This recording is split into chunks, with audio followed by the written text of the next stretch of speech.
See, my chickens, you look at the squash when you get out here. My chickens are gonna eat really well this winter. I grow so much food for them. That's just over the top. This is amazing. How early Are you seeing? Look at all the nice grapes hanging over there. And I live in a place you can't grow grapes. It's so fun. Even water them, right? Ever. Yeah, no water. And you know what's interesting about that grapevine? You see how big it is? Yeah. I want you all to hear me. 2 years ago, it was this big. And it totally died. I have no reason why, but the thing completely died. We're talking this time of year, everything's brown, totally dehydrated, dead. And so I went with my saw, and I cut it off at the ground there at the base. 2 years ago. You see what came back from the stump? I cut it off at the base because it was dead, thinking like this is over. And that's what came back from a stump in 2 years. You see, it's a multiple leader now. Instead of one, I have like 3. I just had 1. And so what I'm getting is this creator is so awesome. He's all about multiplication and goodness. So when something died, I cut it back to the stump, and from the stump, I get a triple return in 2 years. I'm just telling you, when you start paying attention to how nature works, it so reveals the goodness of the Father. He's so generous. He's so good. I love it. You try to eradicate blackberries? I don't have them here. I have over in Squim. I have blackberries. They're called Purple Passion, and they're thornless, and I love them. But I don't have them here. But I wouldn't have those kind that grow wild because they take over. So I wouldn't put up with them. But I'll tell you what I did have. I used to have thistles in my pasture here, tons of them. And I have none now because I dug them all out. It took me 20 years, but I was diligent and I stayed on top of it. And so you can control everything if you just stay with it. So no matter how bad your place is, if you stay on top of it, do a little bit every day, you'll win. Have raspberries? I have raspberries over here, yeah. I have raspberries, I have blueberries, I have currants, I have loganberry. I got a lot of berries. So if you have, it doesn't matter, since your soil it's acidic and... My soil's balanced, pH 7.0. so- It's not acid, it's not alkaline. It's center. And the raspberries do good in it. You're going to see that everything does well in it. As you travel through here, you're not going to see anything doing bad. I want you to notice, as you go through, you're not going to notice anything struggling. Now my cucumbers now at the end of the season are looking yellow, but you can go in there and eat the cucumbers, and you're going to get wet because they're full of water. Huh. So in this environment, everything does well because it can't help it.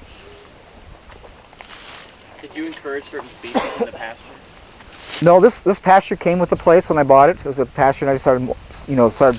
What's interesting about the pasture is it's taught me so much. You see, my property is on a slight slope. When I came here 38 years ago, I could walk through my pasture with grass 4 feet tall with no resistance because it was so thin. It was so depleted. Today, you walk through it, it'll trip you because it's so thick. Let me tell you the power of the overflow. There's 11 sheep out here now. A pasture this size, it's 1.25 acres, will support 6 sheep. Are you hearing me? That's a little support. There's 11 out here now. They came late, so they're going to take forever to get this grass down.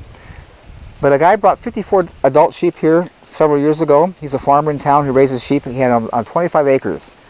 And his grass was really depleted because it was chemically fed, and he wanted to restore it, so he wanted to reseed it. So he says, if I can get my sheep off here in about a month, you'll have your grass down. I can get them back and I'll get my pasture back. So he brought them here in June. My grass has never been irrigated, ever. 58 sheep on my pasture he brought in June. He didn't take them out to October, and they didn't get the grass down. And he was a good shepherd, and he used to come here every few days to check them out because he wanted to pay attention. So he calls me one night. He says, you know what, I got to call you. He says, I've been raising sheep for 30 years, and I've never seen my sheep ever during the day laying down. They're always moving on the grass and eating. At night they lay down, but during the day they never. He says, every time I come to your place, all my sheep are laying down.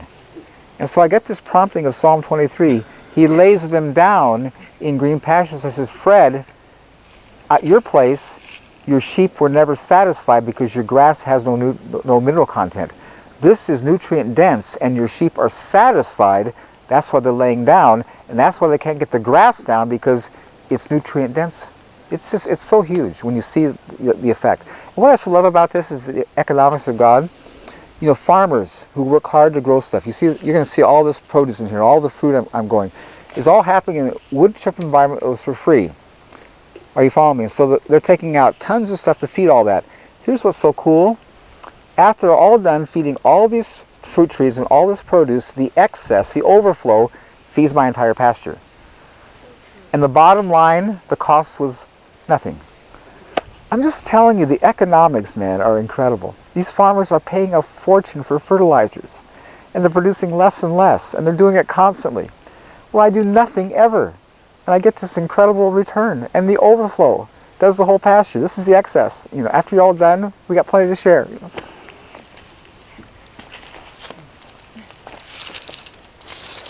So does anybody grow potatoes? Let me just share with you potatoes, how crazy that we operate. You see this tree right here? You see that one straight across from the bus? That's the same variety as this. It's a Royal Anne. You know the difference between the two? That one's 38 years old. This is 18 years old. You see the size difference? It's dramatic. This is 20 years younger than that one. Look how much bigger it is. I mean, it's huge. The difference is, this is growing under cover. That's not.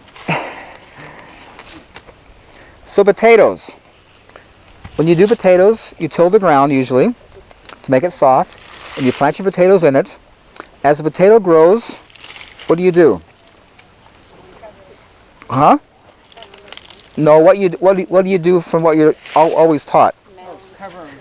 You mound dirt over. You hill dirt. You know why? Because it's expanding and the dirt's falling off and it exposes itself and you don't cover it, it turns green. And then you water, right? So under my tree out here, you can see where that ground's at. We were yesterday harvesting some potatoes under my tree, right in the root mass of the tree. How I do my potatoes is that I get on my knee with no fork because the ground's not hard.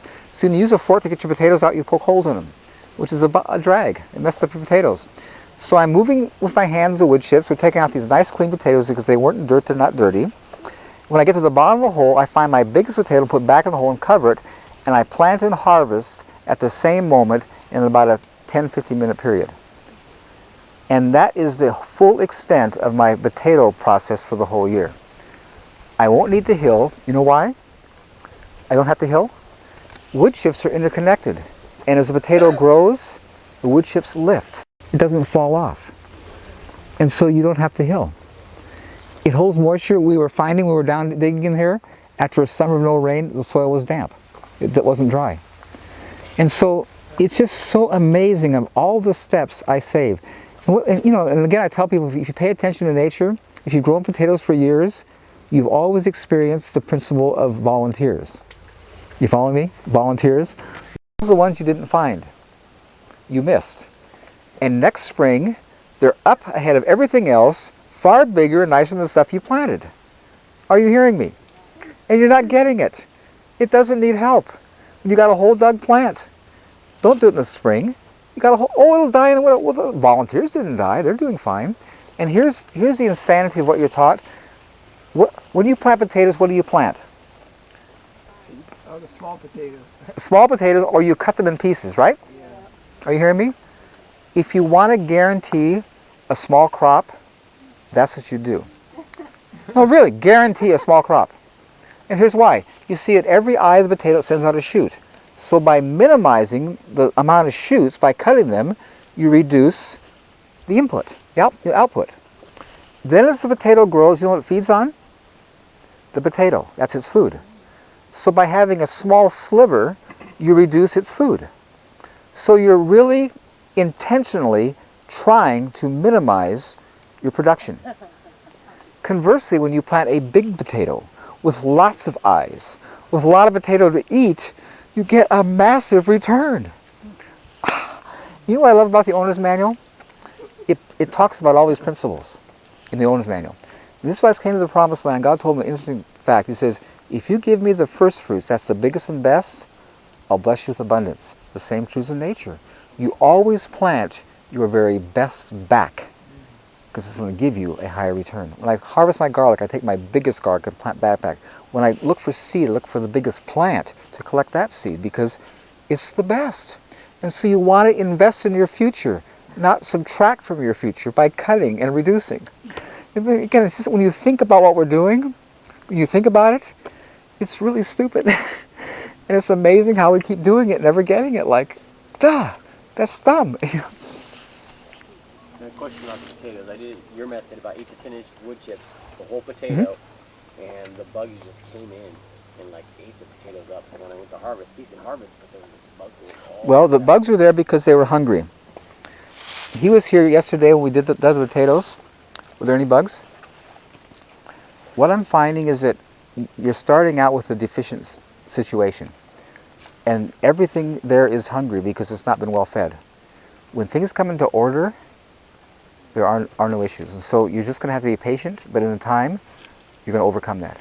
The bugs will... Yeah, it just seems like the wood chips are a great place for the earwigs and beetles and all that stuff. Well, it's a great place, but once they're well satisfied, which they are in nature, I'm not going to bother you. When I came here, when I planted my trees, I had earwigs in them. I had powdery mildew. I had scab. Huge. Today I have none of it. So I'm telling you from a place of experience, of observation, that when soil becomes nutrient dense, all disease issues leave. Let's talk about your body. When you're well hydrated, you're eating well, you have a good mental attitude, you're getting plenty of sleep, you can be around people sneezing and coughing with the flu, whatever. You're not affected. It's not touching you because your immune system is well supported and it works well. The same true is in every living thing in nature. When something's being attacked by bugs, it's not well. Really. And so you just have to be patient, stay with it, and you're going to find, like I found, all those issues it doesn't happen immediately, but over time just get less and less and eventually are gone. Because that's the result of health.